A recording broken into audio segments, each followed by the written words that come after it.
Assalamualaikum warahmatullahi wabarakatuh. Waalaikumsalam warahmatullahi wabarakatuh. Oke, selamat pagi semuanya. Hari ini hari Kamis 21 Mei 2026. Kelompok 4 yang terdiri dari Ahmad Hanif Ahmad, Amanda Aulia Rahmat, Maudi Zelda, kemudian Nurul Faiza, dan Raudatul Jannah. Oke, kelompok 4 akan mempresentasikan terkait dengan tugas mata kuliah manajemen pemasaran syariah dengan judul analisis konsumen dalam pemasaran syariah, memahami kebutuhan dan preferensi. Kepada kelompok 4 dipersilahkan.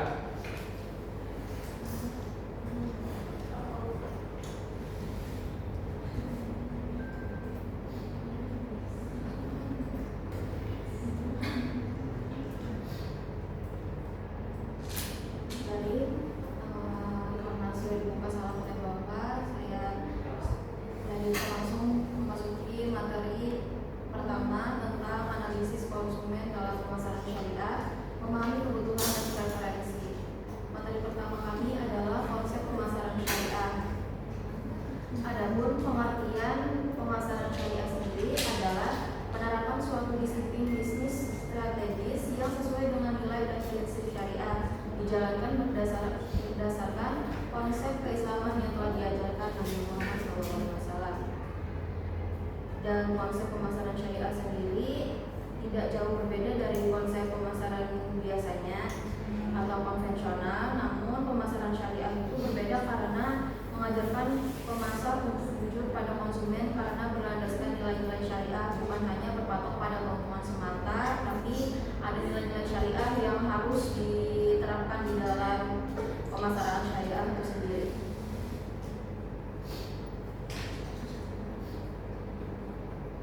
Selanjutnya ada perilaku konsumen dan implementasinya dalam pemasaran syariah.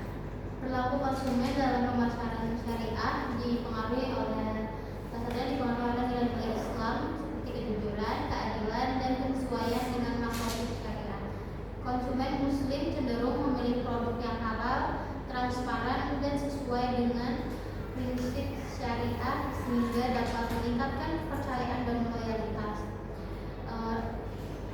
Oleh karena itu, perusahaan perlu mengintegrasikan etika Islam dalam strategi pemasaran, termasuk dalam promosi digital dan transaksi e-commerce. Namun, pemasaran syariah juga menghadapi tantangan berupa persaingan dengan pemasaran konvensional serta tuntutan inovasi agar tetap relevan dengan perilaku konsumen modern. Selanjutnya, Nilai-nilai konsumsi dalam Islam. Yang pertama, nilai maslahah dan maksud syariah. Konsumsi dipandang sebagai ibadah untuk mencapai kesejahteraan dunia dan akhirat dengan mendahulukan kebutuhan primer atau daruriyat, dari sekunder atau hadiah, dan tersier atau tasiniah. Yang kedua, ada nilai halal dan legalitas. Produk yang dikonsumsi wajib halal secara zat maupun tata olahannya, serta harus bebas dari perangkat haram seperti riba, garam, dan maksiat. Yang ketiga, nilai halal dan legalitas. Selain halal, konsumsi harus berkualitas atau baik, yakni memberikan manfaat kesehatan, keamanan, dan dampak positif bagi lingkungan serta sosial. Dan yang terakhir, nilai kesederhanaan.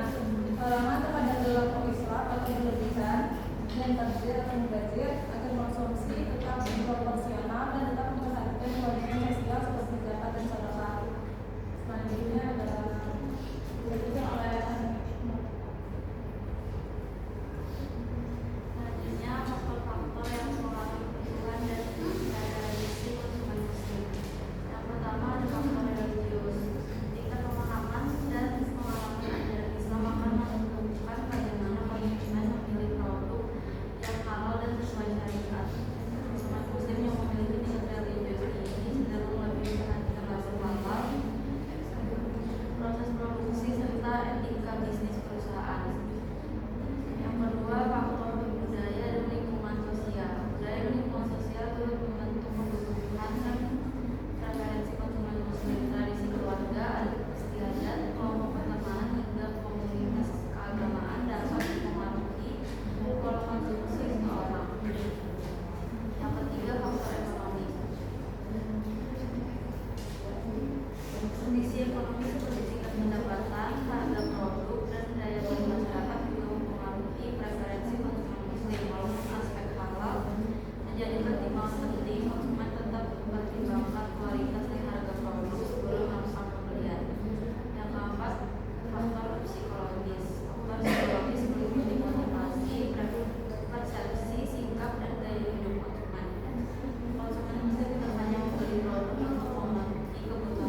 strategi yang lebih profesional dalam sektor nasional.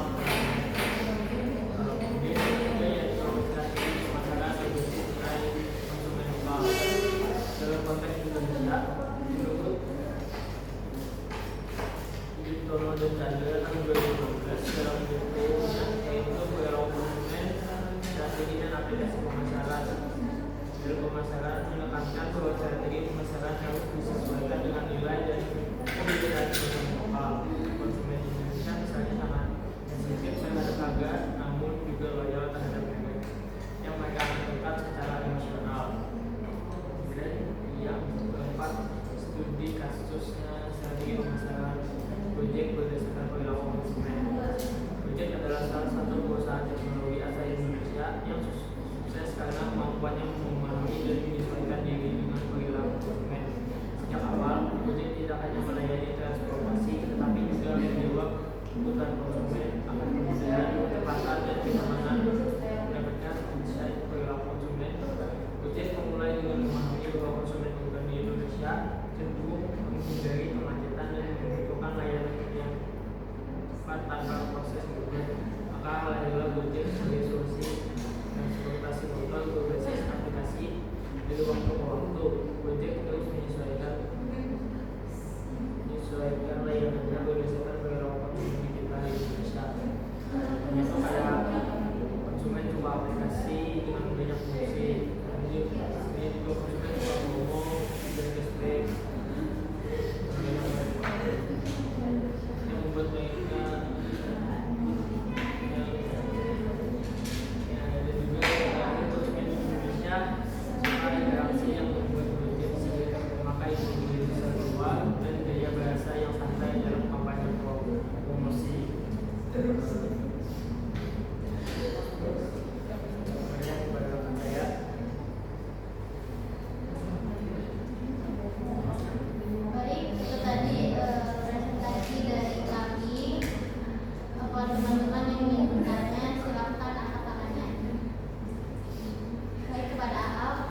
Istilahnya kan berlebihan dalam menggunakan sesuatu atau mengakibat wajar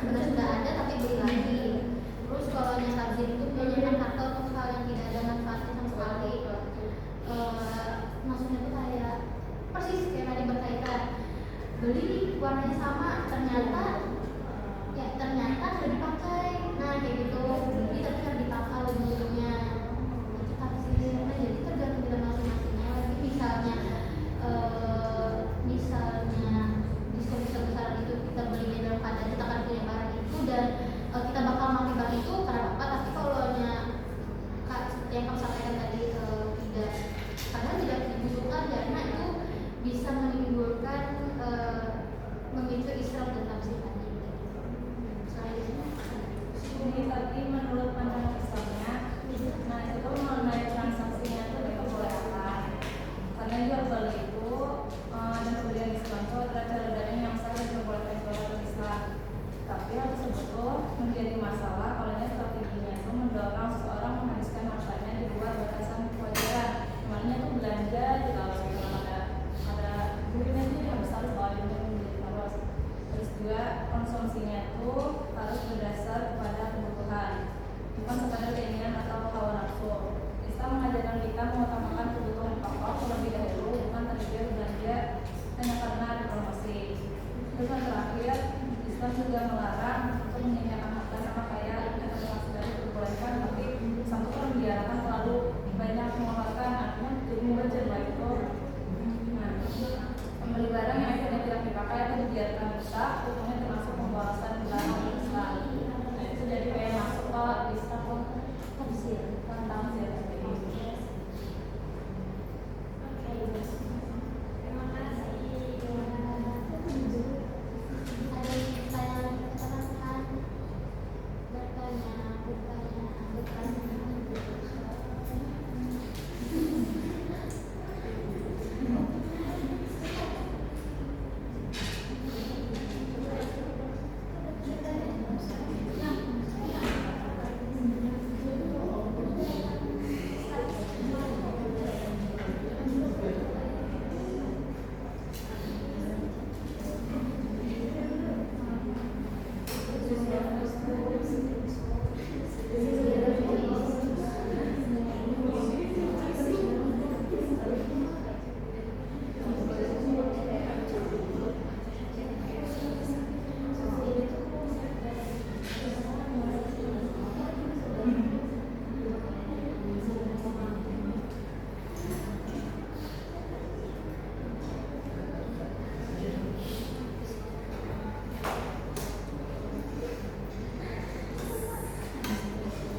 Ya, silakan sesi diskusi atau tanya jawab.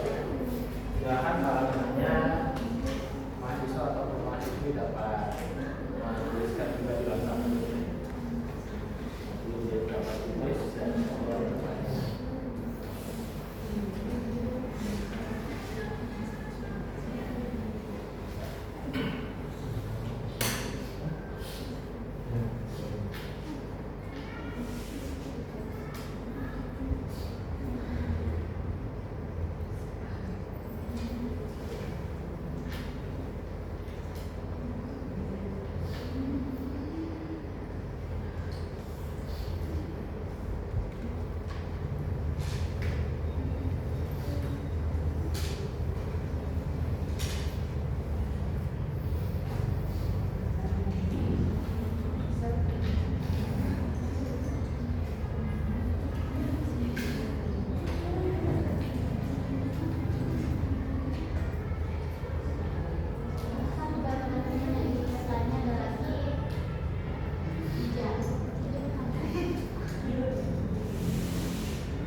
belanja bukan untuk dijadikan untuk menghamburkan harta semena-mena, dan hal itu tergantung dari self control konsumen. Jadi mungkin itu yang bisa kami simpan dari pertanyaan Firda Sari. Dari selanjutnya lanjut ya Pak. Ya. Baik, kami tutup presentasi kami dengan mengatakan alhamdulillah.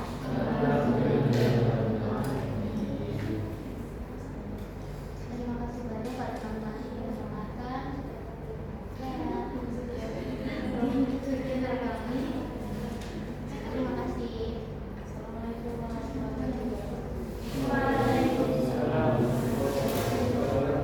Ya, kita close.